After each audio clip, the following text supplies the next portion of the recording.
আসসালামু আলাইকুম, আমি আন্তার রাইসা খান, যুক্ত আছি পলিসি কোর্স টিমের ডেপুটি লিড হিসাবে এবং সবাইকে স্বাগত জানাচ্ছি ওয়াইপিএফ আয়োজিত পলিসি কোর্সের চতুর্থ সেশন রাজনৈতিক অর্থনীতি এবং রাষ্ট্রবিজ্ঞানের মৌলিক নীতি or basic principles of political economy and political science. আজকের সেশনটি পরিচালনা করবেন রাজনৈতিক অর্থনীতিবিদ এবং বিআইজিটির ব্র্যাক বিশ্ববিদ্যালয়ের গভর্নেন্স এন্ড পলিটিক্স ক্লাস্টারের প্রধান doctor Mirza M Hasan sir. সবাইকে অনুরোধ করছি মনোযোগ দিয়ে স্যার লেকচারটি শুনতে। প্রশ্ন থাকলে ফেসবুক লাইভে দর্শক যারা আছেন অবশ্যই কমেন্ট বক্সে টাইপ করে সেটি আমাদের জানাবেন এবং জুম পার্টিসিপেন্টস যারা আছেন ইদার কমেন্ট করে বা হ্যান্ড রেজড অপশনটি ইউজ করে আপনার প্রশ্নটি উত্থাপন করবেন আশা করি। এই বলে আমি মির্জা স্যারকে এখন ফ্লোর হ্যান্ড ওভার করছি। Sir, please you may start now. Just give me a second to share this. Thank you, Antara.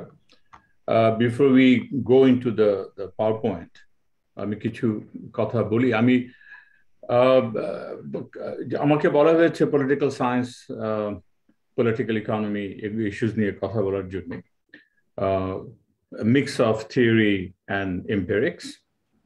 তো যেটা হয়, আমি যেটা করব জিনিসটাকে সহজ করার জন্য এবং সবার কাছে অ্যাক্সেসিবল করার জন্য, কারণ বিভিন্ন ডিসিপ্লিন থেকে এখানে যারা আছে তার বিভিন্ন ডিসিপ্লিন থেকে এসছে।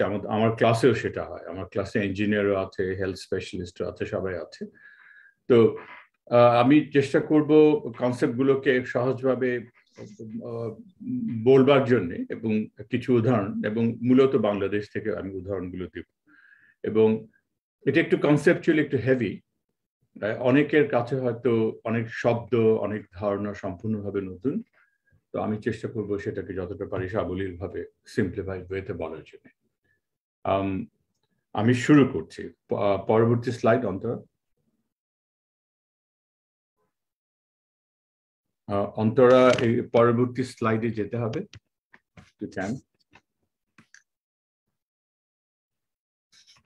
আমাকে শোনা যাচ্ছে না? জি স্যার, দেখা কি যাচ্ছে? আমি স্লাইড পাইনি এখনো, আমি এখনো slide pi. Sir just give me a second, আমি রিশেয়ার করছি। আর আমি আমার ভিডিওটা বন্ধ করে দিই, তাহলে আর বেটার ইয়ে হবে। ঠিক আছে, I may come back later with the video. Andra, I think the slide show on right. All right, I think this is the first slide. আমি যেটা ইন্ট্রোডিউস করার চেষ্টা করব এখানে, সেটা হচ্ছে যে একটা দেশের, যেটা শুরুতেই টাইটেলে ছিল যে মেটা গভর্নেন্সের কথা ছিল। মেটা কথাটা তো ভেরি হাই লেভেল, যেটা ম্যাক্রো বলা হয় ইকোনমিক্সে বা যে কোনো সোশ্যাল সায়েন্স বা যে কোনো সিস্টেমে। এটাকে মেটাও বলা হয়, যে ভেরি লার্জ সিস্টেম। এবং সেখানে very large governance, national governance, total systemic governance, তার সেটা কেমন একটা দেশের, এবং why is that important to understand একটা দেশের ডেভেলপমেন্ট, একটা দেশের state society relationship. State society relationship বলতে আমি মিন করছি যে রাষ্ট্রের সঙ্গে সমাজের বিভিন্ন গ্রুপ, বিভিন্ন ক্লাস, বিভিন্ন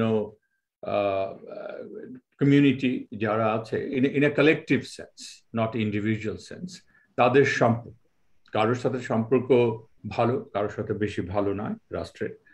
কেউ কোনো গ্রুপকে, ক্লাসকে রাষ্ট্র ডমিনেট করে, কোনো গ্রুপকে রাষ্ট্র ডমিনেট করতে পারে না, বরং সেই গ্রুপটা রাষ্ট্রকে ডমিনেট করে। এর কারণটা কেন, সেগুলো বোঝার জন্য আমাদের পলিটিক্যাল ইকোনমি বুঝতে হবে, political economy of state society relations.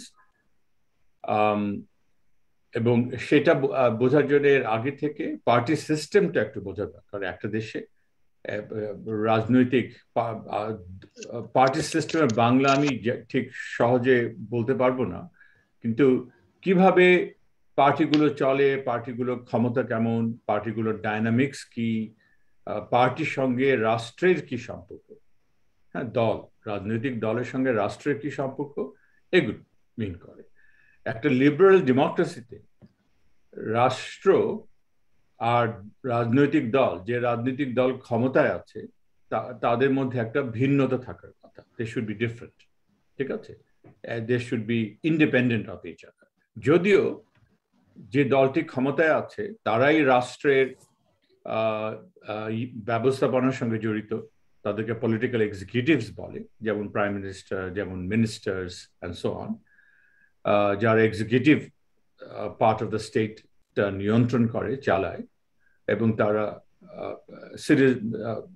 Representative of the citizen হিসেবেই ওখানে গেছেন থ্রু ইলেকশন। কিন্তু এমনটা হতে পারে, সেটা কিন্তু টেক্সট বুকের কথা, কিন্তু এমনটা হতে পারে যে দেখা গেল যে রাষ্ট্র এবং রাজনৈতিক দল যেটা ক্ষমতায় আছে তার মধ্যে আর তফাৎ করা যাচ্ছে না, মানে মিলেমিশে গেছে। কোনটা যে রাষ্ট্র, কোনটা যে রাজনৈতিক দল, কার ক্ষমতা কোথায়, এগুলোকে আর তফাৎ করা যায় না। এটা ঘটে ইন রিয়ালিটি, ঠিক আছে? যেটা ঘটার কথা নয় অ্যাকর্ডিং টু লিবারাল ডেমোক্রেসি, যেটা আমরা ফলো করার, থিওরিটিক্যালি আমরা যেটা ফলো করি, আমাদের কনস্টিটিউশন যেটা ফলো করে, কিন্তু বাস্তবে দেখা গেছে মিলেমিশে গেছে, সেটা হয়। সেটা একটু আসছি আমি পরে। এখানে আমি দুটো জিনিস বলার চেষ্টা করব খুব সংক্ষেপে, যেটা স্লাইডে দেখা যাচ্ছে। একটা হচ্ছে কম্পিটিটিভ পার্টি সিস্টেম, আর আরেকটা হচ্ছে dominant party system. Competitive party সিস্টেমে যেটা again which is expected in a liberal democracy, which is a democracy, competitive democracy,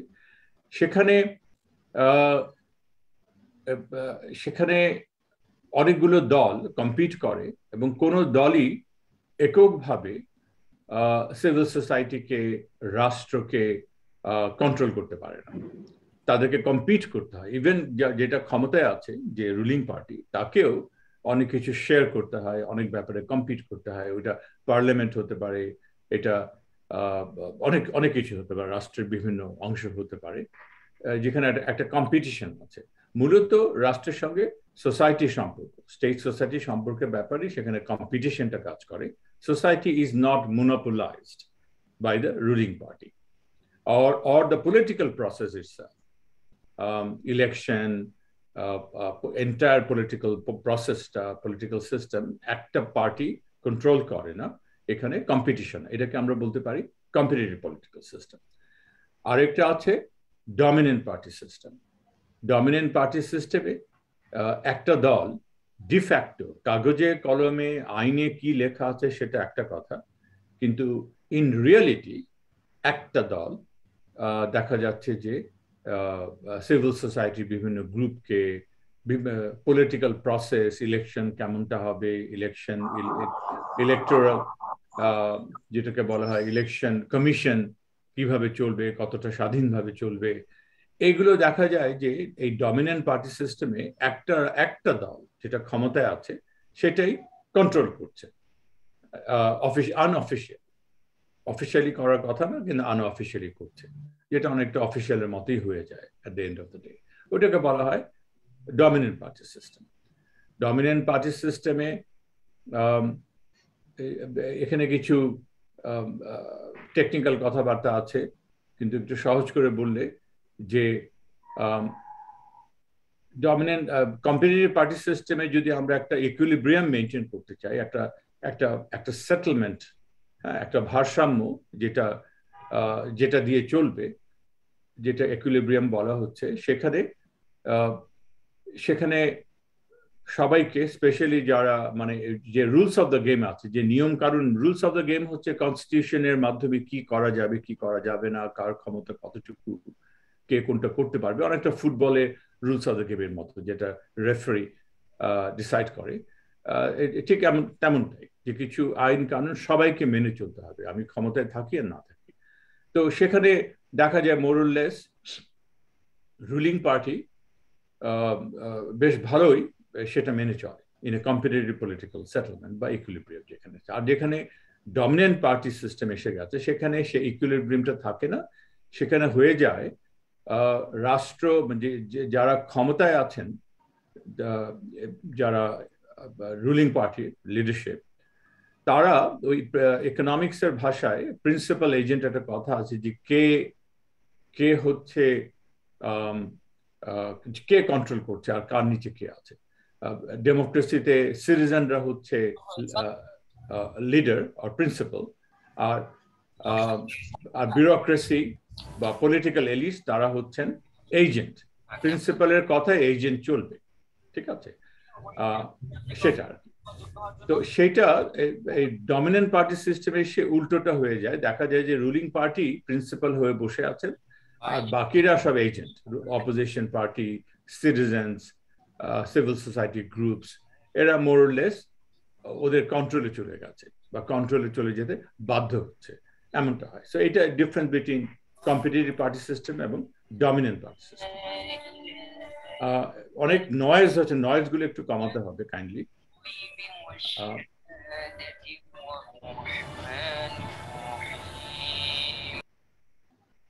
কাউকে একটু ইন্টারভিউ করতে হবে নয়েজ কমাবার জন্য। জি স্যার, আমরা ইন্টারভিউ করেছি। আচ্ছা, তো এখন যেটা দাঁড়ালো যে বাংলাদেশের কেসে যদি আমরা আসি, বাংলাদেশ আমরা তো তেমনটাই শুরু করেছিলাম মোরলেস 1991 থেকেও যদিও ধরি, এবং 2008 অবধি বা 2014 অবধি তেমনটাই চলেছিল। এক ধরনের কম্পিটিটিভ সিস্টেম ছিল, ইলেকশনস গুলো সেভাবে হতো, ইলেকশনস গুলো বিশ্বাসযোগ্য ছিল এবং সেটা থ্যাঙ্কস টু কেয়ারটেকার গভর্নমেন্ট একটা ফ্রি অ্যান্ড ফেয়ার ইলেকশন করা সম্ভব হতো। এবং এতে করে যেটা হয়, যারা পলিটিক্স করছেন, যারা রুলিং পার্টি এবং যারা অপোজিশন পার্টি, তাদের ভেতরে একটা লং টার্ম হরাইজন যেটা আমরা বলছি সেটা কাজ করতো, যে আমাকে নিয়ম কানুন মেনে চলতে হবে, কারণ 5 বছর পর আরেকটি ইলেকশন হবে, আমি যদি নিয়ম কানুন না মানি তাহলে সিটিজেন্সরা হয়তো আমাদের উপর অসন্তুষ্ট হবেন এবং সেজন্য আমরা হয়তো পরবর্তী ইলেকশন হেরে যাব।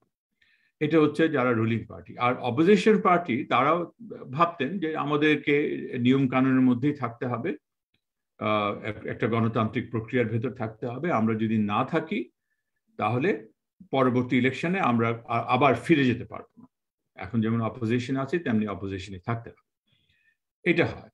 কিন্তু এই যে ডমিনেন্ট পার্টি সিস্টেমে এটা আর হয় না। ডমিনেন্ট পার্টি সিস্টেমে পার্টি, রুলিং পার্টি এতটাই কনফিডেন্ট, এতটাই ক্ষমতা তাদের আছে, সিভিল সোসাইটিকে কন্ট্রোল করছে, ইলেকশনকে কন্ট্রোল করছে, ইলেকশন কমিশনকে কন্ট্রোল করছে, যে তাদের ভেতরে এই যে লং টার্ম যে একটা হোরাইজন, যে আমাকে অনেক দূর অবধি দেখতে হবে, সেটা নেই। তারা শর্ট টার্মে কাজ করেন, কারণ তারা জানেন যে সামহাও আমি তো আবার ফিরেই আসবো, নির্বাচনকে নিয়ন্ত্রণ করে, সিভিল সোসাইটিকে নিয়ন্ত্রণ করে, রাষ্ট্রের বিভিন্ন এজেন্সিগুলোকে নিয়ন্ত্রণ করে, I'll be back in power. So I don't have to behave properly.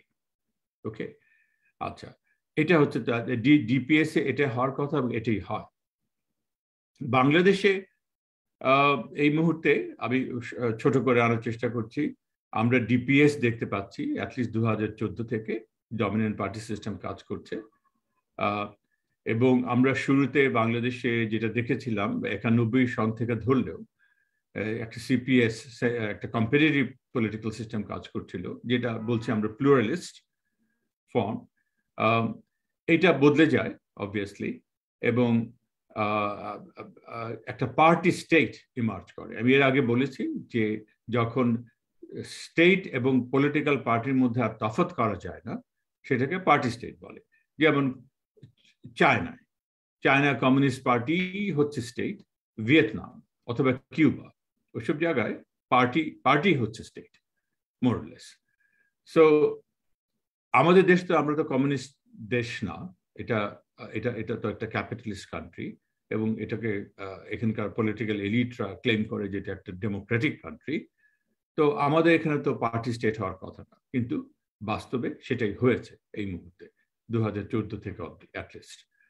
So আমরা একটা পার্টি স্টেটের ভিতর কাজ করছি এবং এতে করে যে আজকাল লিটারেচারে বলা হচ্ছে একসময় বলা হতো waves of democratisation, first wave, second wave, third wave. আমরা থার্ড ওয়েভ ডেমোক্রেসি যারা লেট 80s থেকে শুরু করেছি, Bangladesh is part of it, বা আর্লি 90s থেকে। এখন যেটা বলা হচ্ছে যে থার্ড ওয়েভ অফ অটোক্রেটাইজেশন শুরু হয়েছে, যে অগণতান্ত্রিক ব্যাপারটা ওয়েভস এর মাধ্যমে আসছে, যেখানে ডেমোক্রেসিকে রোল ব্যাক করা হচ্ছে, ব্যাকস্লাইডিং হচ্ছে, ডেমোক্রেসি ইরোড করে যাচ্ছে, ক্ষয়ে যাচ্ছে। ইলেকটোরাল অথরিটেরিয়ানিজম বলা হচ্ছে, যে ইলেকশন হয় কিন্তু বাস্তবে এটা একটা অথরিটেরিয়ান কান্ট্রি বা সিস্টেম। এগুলো বলা হচ্ছে। এগুলো আমাদের দেশের যে কোনো পলিটিক্যাল সায়েন্টিস্ট, এমনকি যে কোনো সিটিজেনই এ ব্যাপারে একমত হবে যে এটাই আমরা দেখছি এখন বাংলাদেশে মোরলেস। এবং এটা বাংলাদেশের নতুন নয়।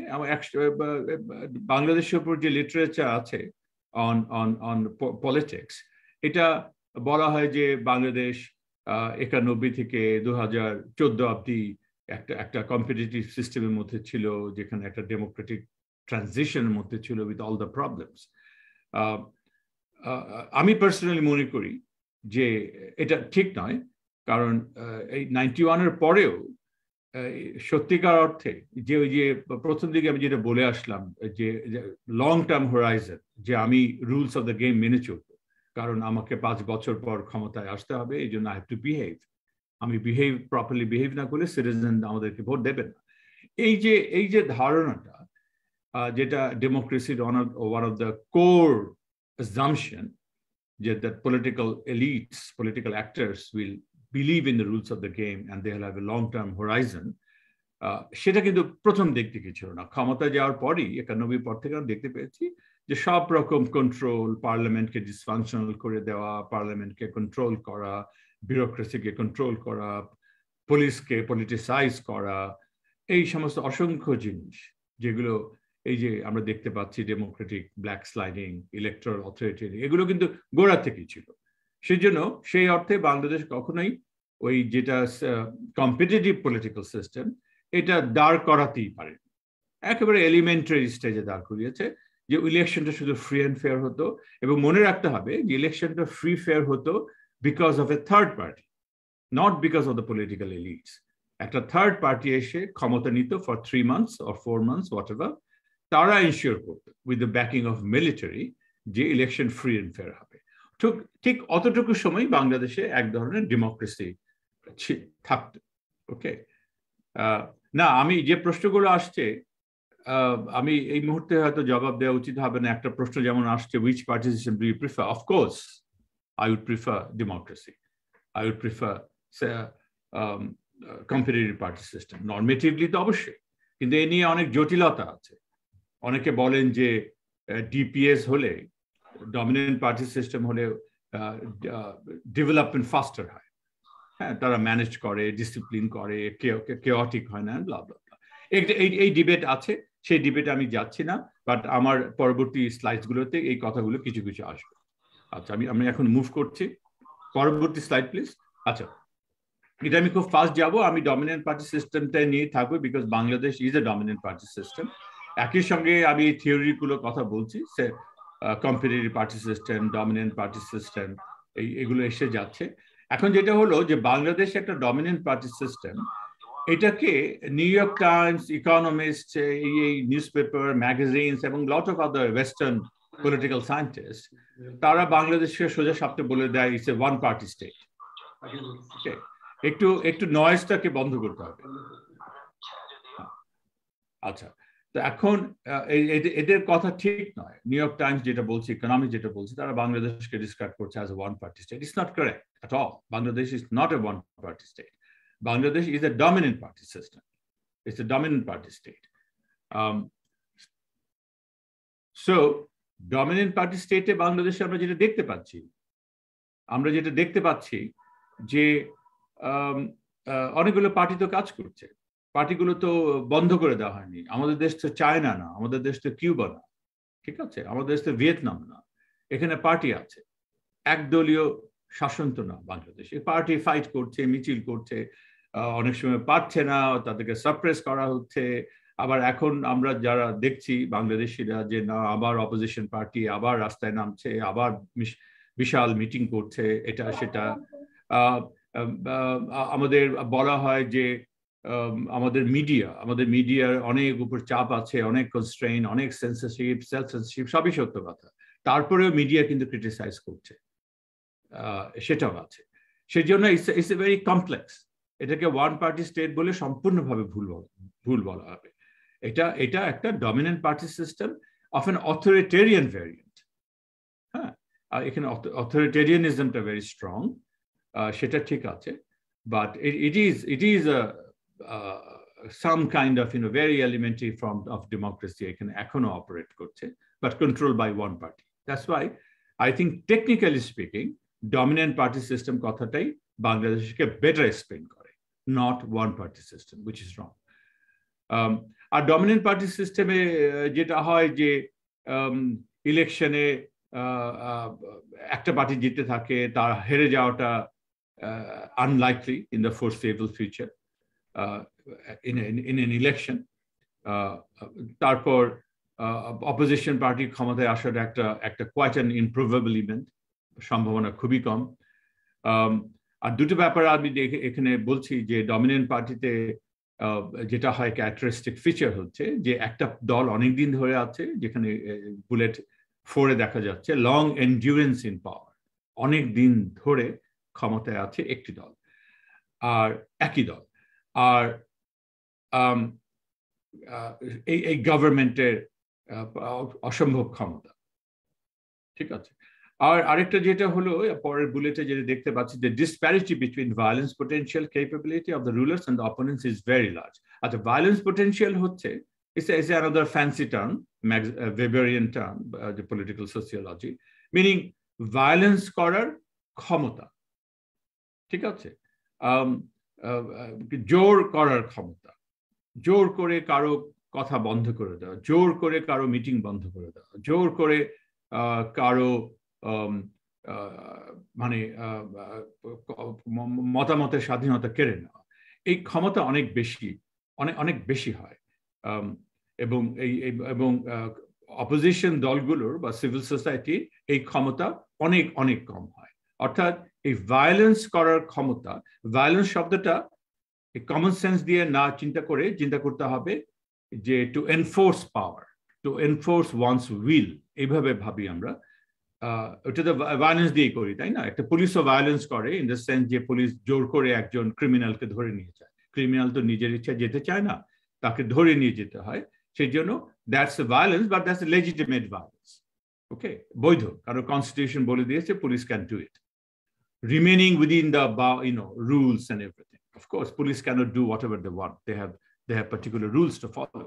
The police rules follow করে এই legitimate violence-টা করতে পারে। একটা ক্রিমিনালকে আটক করতে পারে, জেলে পাঠাতে পারে, কোর্ট পারে কাউকে অ্যারেস্ট করতে বলতে পারে, কাউকে জেলে পাঠাতে পারে। This is the legitimate violence, okay?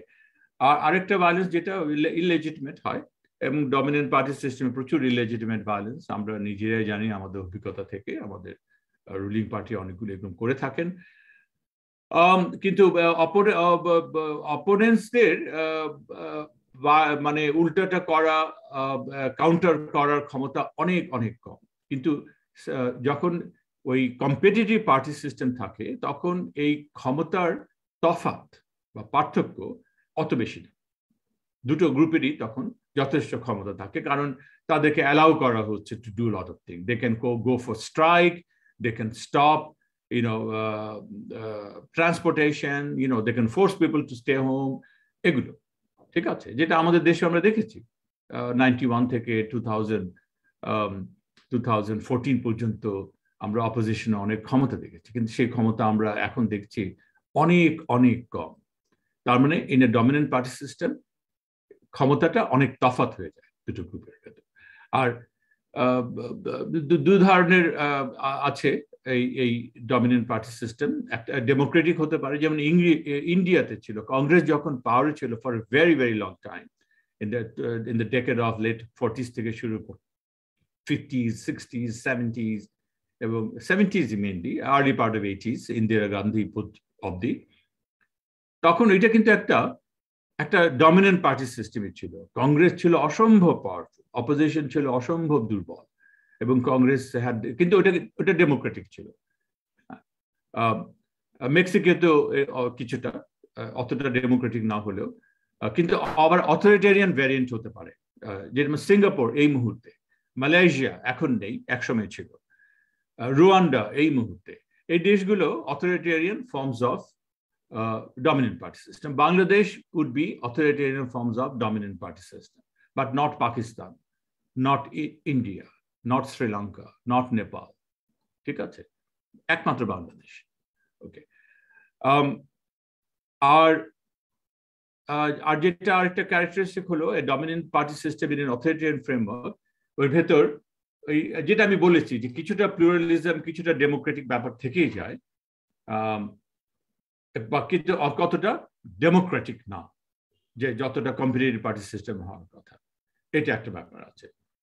আর বাংলাদেশে সর্বশেষ পয়েন্ট যেটা দেখা যাচ্ছে যে আমাদের দেশে অথরিটেরিয়ান ভ্যারিয়েন্টটা ইম্পর্টেন্ট, এবং এইটা একটা আর্লিয়ার স্টেজে আছে। আর্লিয়ার স্টেজে আছে কিনা এই ব্যাপারে আমার একটু ভিন্ন মত এখন আছে। আমি ভেবেছিলাম আর্লিয়ার স্টেজে আছে, আমার মনে হয় আমরা একটা কনসলিডেশন স্টেজে যাচ্ছি।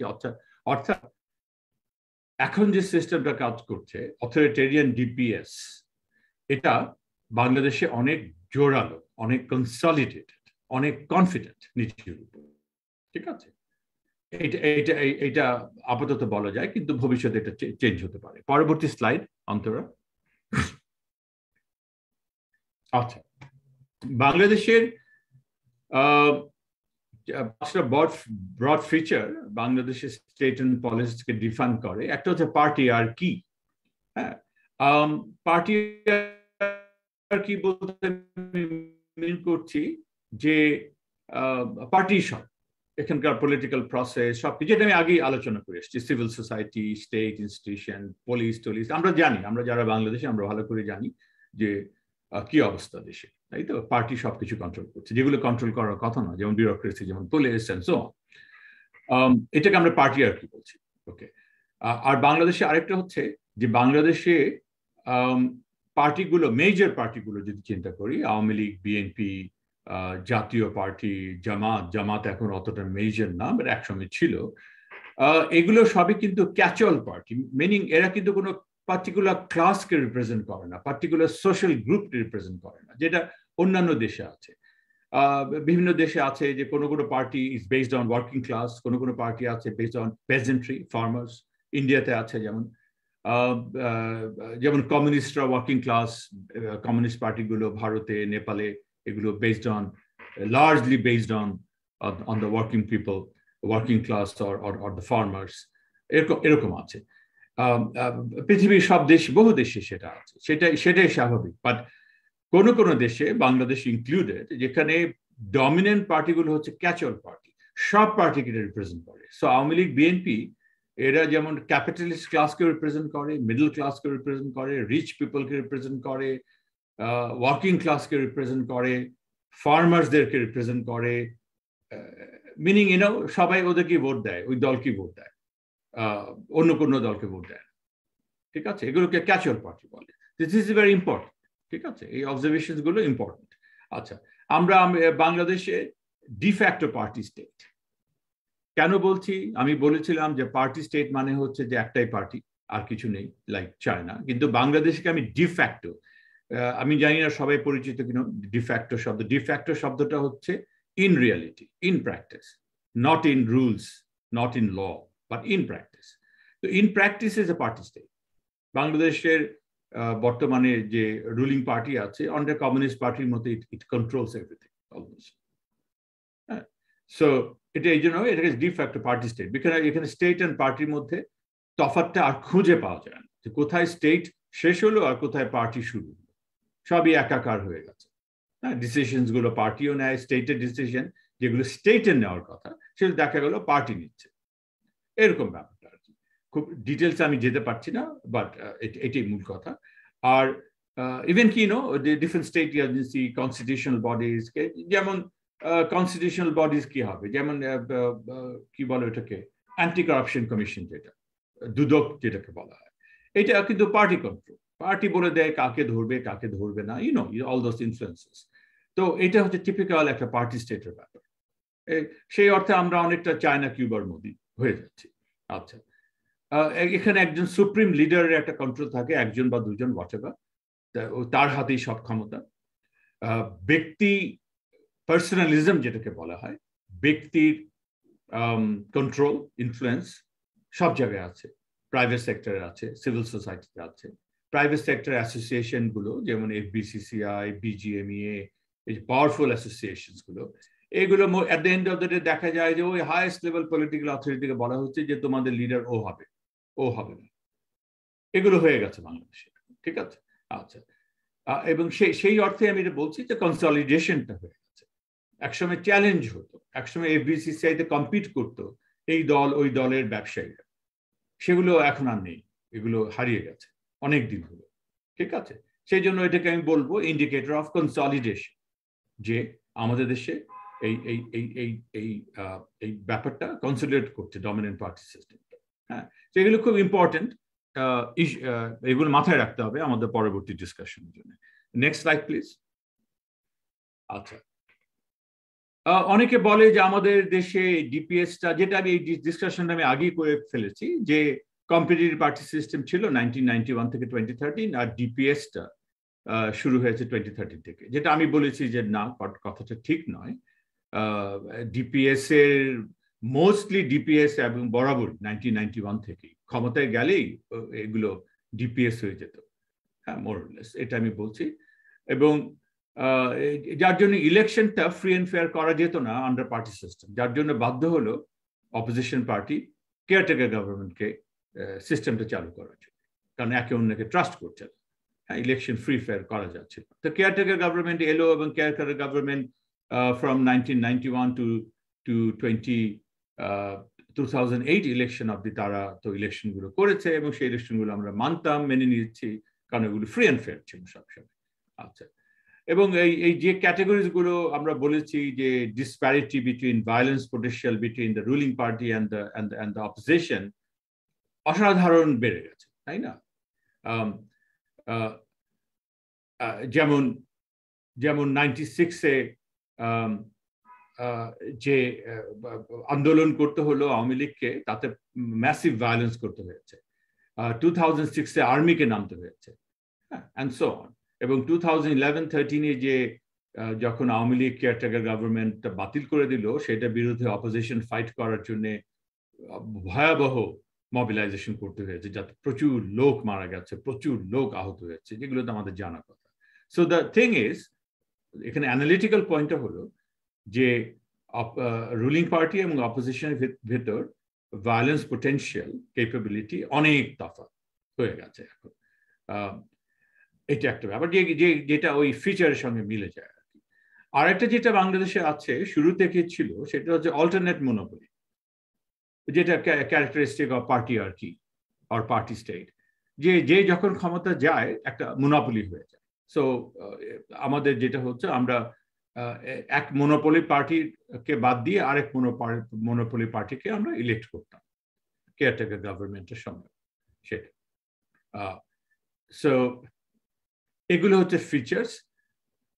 এবং তবুও আমি বলবো যে 2013-এর আগে এবং 2013-এর পরে যে ডিপিএস আছে, একদম যে কোনো তফাৎ ছিল না তা না। আমি এই তফাৎগুলো বলেছি 1, 2, 3। একটা হচ্ছে যে আগে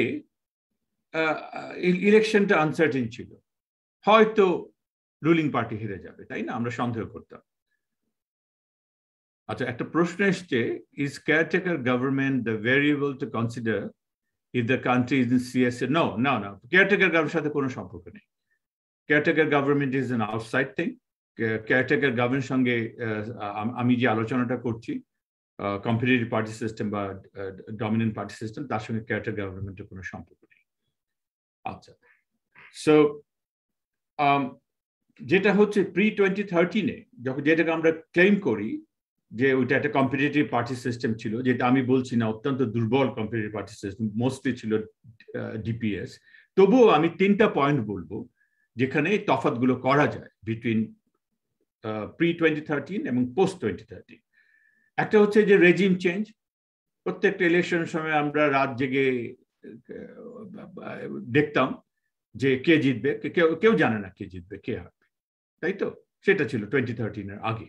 Think of elections in 1996, 2001 এবং 2008, তিনটা ইলেকশনের কথা ভাবলে আমরা সেটা, and also 1991, চারটে ইলেকশন।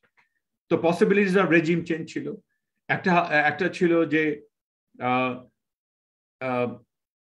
পলিটিক্যাল হোরাইজনটা তাতে এখানে রুলিং এলিটদের কমে গেছে এবং তাদের ভেতরে একটা কম্পিটিটিভ প্রেশার, মানে রুলিং পার্টি ভাবতে পারেনি যে তারা লং টার্মে থাকবে, সারাক্ষণই থাকবে। ওকে, সো একটা কম্পিটিটিভ প্রেশার কাজ করেছে যে কিছুটা ভালো কাজ করতে হবে, না হলে তো আমি হেরে যাব ইলেকশনে। সো পারফরমেন্স লেজিটিমেসি ডেভেলপ করা, যেটা পরে আমি আসছি, তো করার একটা ইনসেন্টিভ, একটা মোটিভেশন ছিল রুলিং পলিটিক্যাল এলিট, যেটা এখন আর নেই।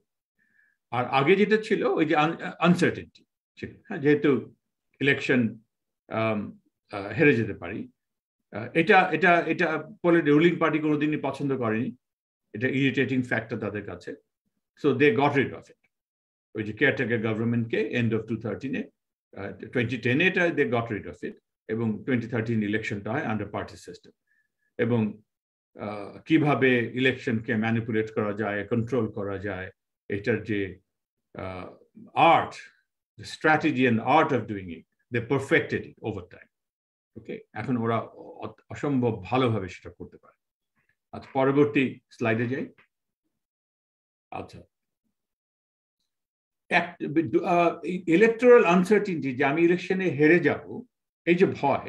আচ্ছা, একটা প্রশ্ন আছে, ইফ দ্য কম্পিটিং, আবার প্রশ্নটা একটু দেখি, আমি তো হারিয়ে গেল। আচ্ছা, আমি চেক করি, আমি প্রশ্নগুলো জবাব দিয়ে যাওয়াই ভালো। If the competing parties are equally violent, does this make the CPS more violent encouraging? In that case, is the DPS most stable alternative to look up to? হ্যাঁ, yes, positively speaking, yes. আমরা চাই না এমনটা ঘটুক, কিন্তু for sure yes, ভায়োলেন্সটা অনেকটা control করে ফেলতে পারে ডিপিএস, এবং সেই জন্য অনেকে এই ডিপিএস পছন্দ করে, যে আমাদের দেশে উন্নয়ন দরকার, ডেভেলপমেন্ট দরকার, ডিপিএস দিয়েই করব। আমাদের দেশে এই ইলেকটোরাল আনসার্টিনিটি, এই ভায়োলেন্স, অপোজিশন যখন তখন হরতাল দিচ্ছে, ইউ রিমেম্বার দোজ টাইম, তাই না? যখন তখন হরতাল হচ্ছে, ইন্ডাস্ট্রি কাজ করতে পারছে না, ট্রান্সপোর্ট কাজ করতে পারছে না, মিডল ক্লাস তার প্রফেশনে যেতে পারছে না, স্কুল চলছে না। That was A problem, serious problem, তাই তো? কারণ opposition was not behaving well. হ্যাঁ, তারাও ডেমোক্রেসির নর্মস ভ্যালুসকে মেনে নেয়নি, রুলস অফ দ্য গেম মেনে নেয়নি, তাই তো? ওটা একটা ব্যাপার ছিল। দুপক্ষেরই সমস্যা ছিল, এক পক্ষ খারাপ কাজ করছে বা আরেক পক্ষ ইকুয়ালি রিঅ্যাক্ট করছিল। সো ইয়েস, তো এটা একটা ভাবা যেতেই পারে। Anyway, coming back to the slide, political এলিটরা এই ইলেকট্রাল আনসার্টিনিটি, ইলেকশন, এটাকে পছন্দ করতো না, কারণ তারা মনে করতে যে আমি একটা বড় ধরনের একটা ডেভেলপমেন্ট প্রজেক্ট হাতে নিব, যেটা করতে 4, 5, 6 বছর, 7 বছর লেগে যাবে। আমি যদি হেরে যাই ইলেকশনে, তাহলে বাকি কাজটা করে অপোজিশন ক্রেডিটটা নেবে, আমারটা হলো কি? সেই জন্য অনেক কাজ তারা করতেও চাইতো না। হ্যাঁ, যে এটা তো পরে, এটা হয়েছে এবং আমাদের লিডার্স এটা প্রায় বলে থাকে যে এত ঘন ঘন সরকার পরিবর্তন হলে আমরা বড় বড় কাজ কেন করে করব। ওকে, এটা একটা ব্যাপার ছিল। একটা ব্রিজ বানানো, পাওয়ার সেক্টর ডেভেলপ করা, এগুলো অনেক সময় নিয়ে নেয়। তো এগুলো তাদের আগ্রহটা কম ছিল এই ব্যাপারে। আচ্ছা, আর আরেকটা যেটা বাংলাদেশ স্পেসিফিক, সেটা হচ্ছে যে ইলেকশনে হেরে যাওয়াটা একটা ডেমোক্রেটিক সিস্টেমে শর্ট টার্ম পলিটিক্যাল লস হিসেবে চিন্তা করা, হ্যাঁ, যেটা ডেভেলপ ডেমোক্রেসিতে হয়, ওয়েস্টার্ন ডেমোক্রেসিতে হয়, যেখানে ডেমোক্রেসি এখনো টিকে আছে। যে আমি এবার হারলাম, ঠিক আছে, আমি আবার ভালোভাবে মানুষকে মোবিলাইজ করে, রুলিং পার্টিকে ক্রিটিসাইজ করে আবার ফিরে আসবো। So it's not the end of the story, it's not the end of the world. কিন্তু বাংলাদেশের কেসে এগুলোকে দুটো পার্টি একটা এক্সিস্টেন্সিয়াল থ্রেট হিসেবে মনে করতো, যে আমি যদি হারি তো সব গেল। এবং আমি খুব ব্যাখ্যা করতে চাই না এখানে, আমরা বাংলাদেশে আমরা সবাই জানি কি হয় অপোজিশনে চলে গেল। হ্যাঁ, এটা আমরা সবাই জানি, আমি শুধু এটুকু বললাম। আচ্ছা, আর যেটা হলো এই পোস্ট 2013 ডমিনেন্ট পার্টি সিস্টেম যেটা আমরা বলছি কনসলিডেট করেছে, এর মাধ্যমে ওই জিনিসটা চলে গেছে। এই যে উপরে দুইটা পয়েন্ট বললাম, এই দুটো পয়েন্ট আর নেই, যার জন্য এখন যারা রুলিং পলিটিক্যাল এলিটস তারা খুব কনফিডেন্টলি লার্জ স্কেল ইনভেস্টমেন্টে চলে যাচ্ছে, বিশাল বিশাল ব্রিজ বানাচ্ছে, মেট্রো রেল বানাচ্ছে, এটা সেটা। হ্যাঁ, যেটা হাত দিতে তারা হয়তো তখন হেসিটেট করতো, এই ইলেকশনে হারবো কি হারবো না, জিতবো কি, এগুলো জানি না, এটা একটা ব্যাপার তো আছে। সো তো এখান থেকে তাহলে কি আমরা দেখতে পাচ্ছি যেটাকে বলা হয় ডেভেলপমেন্টাল ডিপিএস, মানে dominant party system but with a developmental vision. হ্যাঁ, মানে দেশের উন্নয়ন করে যাচ্ছে, গণতন্ত্র উন্নয়ন হচ্ছে না হয়তো, কিন্তু দেশের উন্নয়ন হচ্ছে। আমরা কি সেটা দেখতে পাচ্ছি বাংলাদেশে? এটা আমরা একটু আলোচনা করি। আমরা দুটো ব্যাপার, একটা ব্যাপার দেখবো, সেটা হচ্ছে ভিশন। ভিশনটা কিন্তু ইম্পর্টেন্ট, আইডিওলজি আর ভিশন, যে আমি পাওয়ারে গিয়ে শুধুই কি পাওয়ারের জন্যই রাজনীতি করি, নাকি না আমার কোনো ট্রান্সফরমেটিভ ভিশন আছে, দেশকে উন্নয়ন করা বা দেশকে একটা লেভেল থেকে আরেকটা লেভেলে নিয়ে যাওয়া। ঠিক আছে, পরবর্তী স্লাইড প্লিজ। এখানে আমরা একটা ভিশন দেখতে পাই। এটা একটা নিউ ইয়র্ক টাইমসে একটা ইন্টারভিউ আমাদের কারেন্ট প্রাইম মিনিস্টার উনি দিয়েছিলেন। উনি কথাটা যেটা বলেছেন এটা খুব সিরিয়াস। এটাকে যারা লিবারেল পণ্ডিত তারা খুব নেতিবাচক হিসেবে নেয়, আমি নিই না, কারণ এই কথাটার একটা ইম্পর্টেন্স আছে যেটা আমি একটু ব্যাখ্যা করার চেষ্টা করব। ওনাকে যখন জিজ্ঞেস করা হলো যে এটা নিউ ইয়র্ক টাইমসের করেসপন্ডেন্ট জিজ্ঞেস করেছিল 2018 ইলেকশনের আগ মুহূর্তে ডিসেম্বরে। তো তারা জিজ্ঞেস করেছিল যে আপনার তো সমালোচনা করা হয় যে আপনি দেশে গণতন্ত্র ধ্বংস করছেন, গণতন্ত্র দিচ্ছেন না, সিভিল সোসাইটিকে ধ্বংস করছেন, হিউম্যান রাইটস ধ্বংস করছেন, এই ব্লা। তখন উনি উত্তর দেন, if I can provide food, jobs and healthcare, that is human rights. What the opposition is saying, or civil society or your NGOs, I don't bother with that. I know my country and I know how to develop my country. এটা ছিল তার জবাব। এখন এটা নিয়ে প্রশ্ন উঠতে পারে যে এটা একটা এড়িয়ে যাওয়া, গণতন্ত্র না দেওয়ার একটা ফন্দি ফিকির, এই ধরনের উঠতে পারে। কিন্তু আমি একটু অন্যভাবে ব্যাপারটাকে দেখি। সেটা হচ্ছে যে শিওর যে উনি তো ডেফিনেটলি এটা একটা ম্যানুভারিং, কনসেপচুয়াল ম্যানুভারিং, বা গণতন্ত্রকে অন্যভাবে ডিফাইন করার চেষ্টা করা সেভাবে। এবং এখানে আমি পরবর্তীতে আসবো, কিন্তু এখানে একটু বলে রাখি যে রাইটসের দুটো দিক আছে। একটা হচ্ছে নেগেটিভ রাইটস বা লিবার্টেরিয়ান রাইটস, আরেকটা হচ্ছে পজিটিভ রাইটস বা পজিটিভ লিবার্টি, যেটাকে বলা হয় নেগেটিভ লিবার্টি এবং পজিটিভ লিবার্টি। আমি এখানে কুইকলি বলে আসি।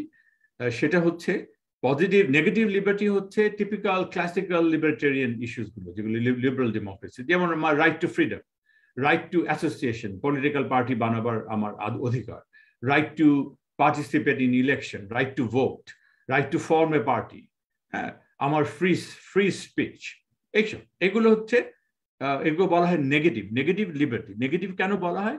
এগুলো হচ্ছে খেয়াল করে দেখো, প্রত্যেকটা প্রশ্নের সঙ্গে জড়িত আছে না, রাষ্ট্র কোনটা করতে পারবে না, রাষ্ট্র আমার ফ্রিডম অফ স্পিচ বন্ধ করতে পারবে না, রাষ্ট্র আমার পলিটিক্যাল পার্টিতে জয়েন করার থেকে আমাকে বিরত রাখতে পারবে না, রাষ্ট্র আমাকে মিছিল থেকে বাধা দিতে পারবে না, আমার এইগুলো সব না না না দিয়ে। ওকে, এই জন্য একে বলা হয় নেগেটিভ লিবার্টি। আর পজিটিভ লিবার্টি হচ্ছে যে রাষ্ট্রের কি করতে হবে আমার রাইটসকে এনশিওর করার জন্য। রাষ্ট্র must ensure my right to food, right two housing. ঠিক আছে, এই যে যেগুলোকে আমরা বেসিক নিডস বলি, হাউজিং, তারপর যেটা আমি বললাম food, different kinds of entitlement, mostly in relation, or right to education, ঠিক আছে, mostly related to socio-economic needs or demands. Okay, এটা তো এখন এখানে যেটা হচ্ছে যে প্রাইম মিনিস্টার যেটা বলছেন, she is talking about positive rights and she is ignoring the negative rights, negative liberty. সেই অর্থে অনেকে হয়তো বলবেন যে prime minister is talking about democracy, one type of democracy, এবং she believes in that type of democracy, in contrast to NGOs, in contrast to civil society. উনি ওইটাকে democracy মনে করেন। আমি বলছি যে আমি দিচ্ছি, আমি ফুড, জবস, হেলথ কেয়ার, এগুলো হচ্ছে হিউম্যান রাইটস, আমি দিচ্ছি। সো আমার ডেফিনেশনে আমি দিয়ে যাচ্ছি, and people are happy with my definition. That's why they keep voting me. হ্যাঁ, I know how to develop my country, তাই তো উনি বললেন কনফিডেন্ট। এখন কথা হলো যে ওনার কথা সত্য কি মিথ্যা, আমরা এই নিয়ে আমি পরে আসবো, এখানে প্রমাণগুলো আমি পরে দেব। এখানে কুইকলি বলে রাখি যে আমাদের দেশে এম্পিরিক্যাল গ্রাউন্ড থেকে যদি দেখি যে মানুষ কি চায়, মানুষ গণতন্ত্র বলতে কি বোঝে, সেই অর্থে প্রাইম মিনিস্টার ইজ কারেক্ট। বাংলাদেশে অধিকাংশ মানুষ চায় তার হিউম্যান রাইটস হিসেবে, তার অধিকার হিসেবে, তার ওভারঅল রাইটস হিসেবে, তার ডেমোক্রেটিক রাইটস হিসেবে পজিটিভ লিবার্টি। নেগেটিভ লিবার্টি তাদের কাছে অতটা গুরুত্বপূর্ণ তারা চায় না, সে কথা সত্য না, তারা অবশ্যই চায়, কিন্তু তাদের কাছে ইফ ইউ র্যাঙ্ক দেম এটা অনেক লোতে চলে যায়। আমি র্যাঙ্কিংটা পরে একটু দেখাবো very quickly.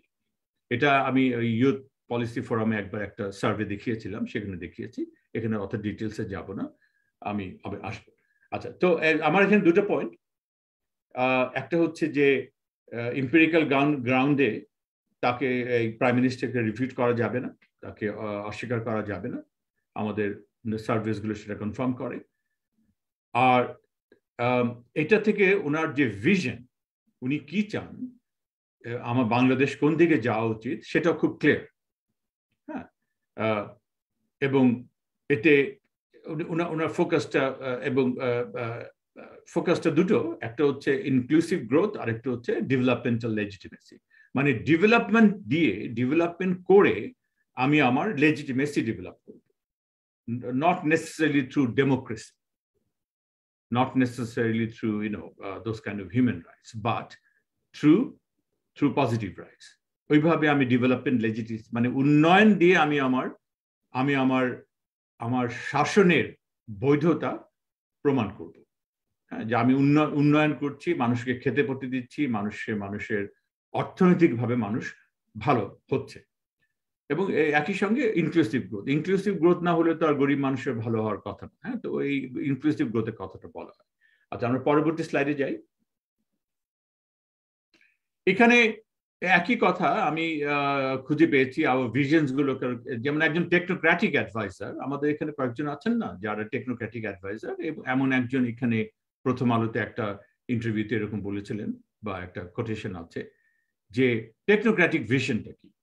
If the country has good leadership and peace, economic growth will definitely occur. Democratic deficit is not a major problem. Democracy থাকুক না থাকুক, এটা is not a serious problem. Singapore, South Korea ওই 1960s 70s এ যখন তাদের democracy ছিল না, and part of 80s, সেটার উদাহরণ উনি দিচ্ছেন। Singapore and South Korea are excellent examples in this, countries which have managed to develop without democracy. That's what he meant. হ্যাঁ, এটা নাম বলতে কোনো আপত্তি নেই। ইনি হচ্ছেন তৌফিক এলাই, আমাদের এনার্জি অ্যাডভাইজার, উনি পাবলিকলি কথাটা বলেছেন। আচ্ছা, এবং আরেকজন বলেছেন, ইনি আবার ওরকম হাইলি এডুকেটেড টেকনিক্যাল অ্যাডভাইজার না, উনি হচ্ছেন বাংলাদেশের একজন ন্যাশনাল পলিটিক্যাল এলিট, আওয়ামী লীগের। উনি বলেছেন, we believe in democracy but not over democracy. Sheikh Hasina is going on the path that Mahathir Mohamad followed in Malaysia. We will follow that model of democracy. আচ্ছা, এটা মাহাথিরের বর্তমান আমল না, যারা Mahathir তো ক্ষমতায় এসেছেন 80s এ 90s এ এবং আর্লি 2000 এ। Mahathir rule the country in a dominant party সিস্টেমে, একটা দলই সব কন্ট্রোল করত, ঠিক আছে। Elections were kind of manipulated and so on. তো ওইটাকে এই ভদ্রলোক, এই নেতা আওয়ামী লীগের, উনি বলছেন যে এই ডেমোক্রেসি আমরা ফলো করব।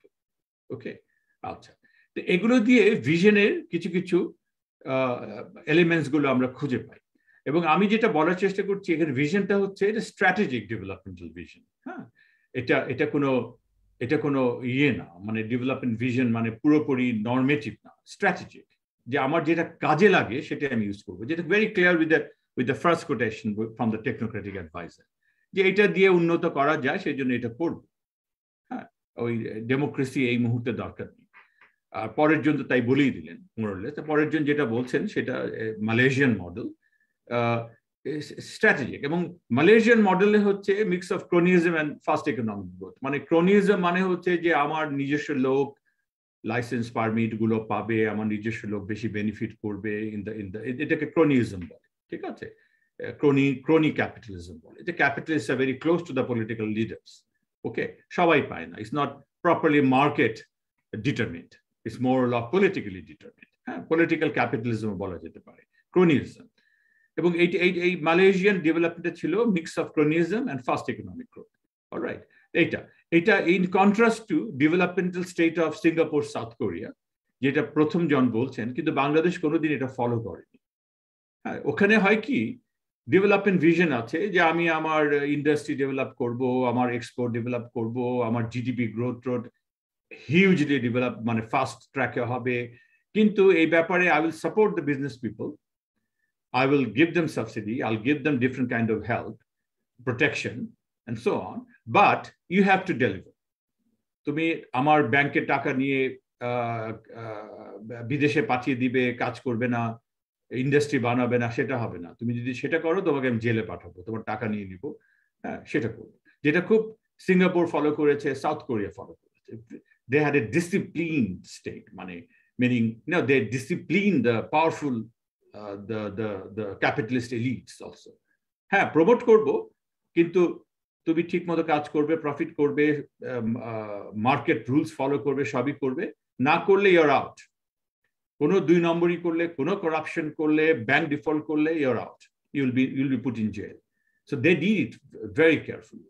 And there was a fast development, the famous South Korean and Singaporean development, which is a role model in the world, যেটা to some extent Rwanda, আফ্রিকাতে এখন ফলো করছে। Okay, so Bangladesh is far away from it. Bangladesh more or less follow করে Malaysian development model, which is a mix of cronyism and development. হ্যাঁ, balance করে দুটোই হবে। Let's go to the next one. Okay, so এখানে এই বাংলাদেশের vision, আমি যেটা বললাম যে it's not a development DPS, not a Singapore model, but it's a developmental patrimonial model DPS, যেটা ফলো করছে রুয়ান্ডা, মালয়েশিয়া। আমি এটা ভুল বলেছি, রুয়ান্ডা ফলো করছে না, মালয়েশিয়া ফলো করছে, ইন্দোনেশিয়া ফলো করেছে। রুয়ান্ডাটা এখন চলে গেছে ডেভেলপমেন্ট ডিপিএস মডেলে। এটা so it's a combination of development patrimonial state হচ্ছে যে politically control, কাউকে ফেভার করা, এটাকে পেট্রিমোনিয়াল স্টেট বলে। তো সেটা আর কি। So it's a combination of that. এবং যেটা আছে আমাদের এখানে, centralised leadership who enjoys tight control over patronage networks. I'm জানি না how familiar are you with the patronage network. Patronage সোজা বাংলায় বললে যে আমি কাউকে লাইসেন্স পারমিট দিচ্ছি, আমার লোককে লাইসেন্স পারমিট দিচ্ছি ব্যবসা করার জন্য, সুযোগ সুবিধা দিচ্ছি, ওভারলুকিং রুলস। হ্যাঁ, কেউ আমার লোক আইন ভঙ্গ করলে তাকে সেটা আমি ইগনোর করে যাচ্ছি, এগুলোকে পেট্রোনেজ দেওয়া বলে। এবং একটা নেটওয়ার্ক থাকে, আমার পার্টিকে যারা সমর্থন করে বা হোয়াটএভার, আমি তাদেরকে দিই। হ্যাঁ, সো এটা। বাট তো এইটার ইয়ে দেখতে পারি আমরা। আচ্ছা, how M I doing with the time, Antara? Antara আমাকে একটু বলবে টাইম কোথায় আছি আমরা, কখন শেষ করতে হবে আমাকে? Sir, basically almost at 10:30. তাহলে আমি তাহলে এইটা শেষ করে সেকেন্ডটাতে আর যাব না, ঠিক আছে? তো ঠিক আছে, তাহলে তো বাংলাদেশ এই আমার মনে হয় এগুলো আমি একটু স্কিপ করতে পারি, করে আমি অন্যটাতে যাই। পরের স্লাইডটা দেখি। হ্যাঁ, এগুলো খুব ডিটেইলসে যাওয়াটা, সেটা হচ্ছে যে কিভাবে বাংলাদেশের স্টেট বিজনেস রিলেশনশিপটা গভর্নড হয়, এবং কিভাবে এই মানে কাদেরকে কি দেওয়া যাবে, কে সেটা ডিসাইড করে, ইজ ইট ডিসাইডেড বাই একটা সেন্ট্রাল পয়েন্ট থেকে যে কে লাইসেন্স পারমিট পাবে, আর নাকি না বিভিন্ন ধাপে বিভিন্ন ডিসেন্ট্রালাইজ ওয়েতে ওই মিনিস্ট্রি থেকে একটা দিচ্ছে, ওই পলিটিক্যাল পার্টি লিডার আরেকটা দিচ্ছে, ওই অ্যাডমিনিস্ট্রেটর বা বিউরোক্র্যাট একটা দিচ্ছে এমনটা নাকি না? এইভাবে এটাকে দুই ভাগে ভাগ করা যায়। একটাকে বলা হয় decentralise rent seeking. Rent seeking হচ্ছে এই পেট্রোনেজ দেয়াটা, আর একটা হচ্ছে সেন্ট্রালাইজ রেন্ট সিকিং। তো বাংলাদেশ যেটা হয়েছে আমার ধারণা 2008 থেকে 2000 I would say 14-15 পর্যন্ত একটা সেন্ট্রালাইজ কন্ট্রোল ছিল। একটা জায়গা থেকে ডিসাইড করা হতো যে কোন বিজনেস পিপল ফেভার পাবে আর কে পাবে না। এটা 2016 অনওয়ার্ড চেঞ্জ হতে শুরু হয়েছে, এবং এখন দেখা যায় যে একটা থানার ওসিও ডিসাইড করতে পারে একটা ব্যবসায়ী কি করতে পারবে কি করতে পারবে না। হ্যাঁ, which is a bad thing. ওকে, আগে বরং ভালো ছিল। যারা ক্লেম করে যে authoritarian system is better then Democratic system in terms of development, তারা কিন্তু ওইটা মাথায় রাখে যে কে কি পাবে সেটা একটা সেন্টার থেকে ডিসাইড হয়।